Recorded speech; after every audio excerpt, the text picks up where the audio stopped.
Hello అండి. మనం ఇలా రూల్ ఆఫ్ 72 గురించి మాట్లాడుతున్నాం. రూల్ ఆఫ్ 72 ఏం చెప్తదంటే, మనకు ఏదైతే ఇంట్రెస్ట్ రేట్ ఉందో, ఆ ఇంట్రెస్ట్ రేట్‌ని మనం ఆహ్, 72తో డివైడ్ చేస్తే మనకి ఎన్ని ఇయర్స్‌లో డబుల్ అవుతదని మనం చెక్ చేస్తామండి. మనకు నేచురల్‌గా మనకు బ్యాంక్ వడ్డీలో వచ్చేసరికి 7-8% వస్తది. 7-7 వచ్చేసరికి మనం 72/6 ఏస్తే మనకు 12 ఇయర్స్‌లో డబుల్ అయితదండి. ఓకే.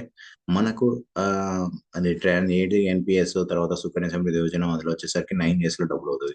తర్వాత మనకి 9-10 అంటే అది కొన్ని ప్రొడక్ట్స్ ట్రెడిషనల్ ప్రొడక్ట్స్ వచ్చేసరికి 10 ఇయర్స్‌లో డబుల్ అవుతది. 10% అయితే 7.2 ఇయర్స్‌లో డబుల్ అయితది.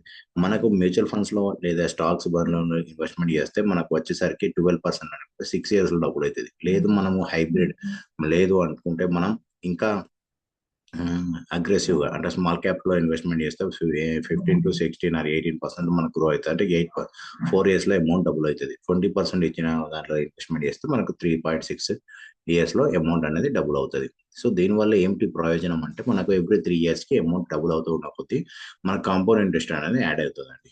That's the benefit of year. Thank you so much. Thank you.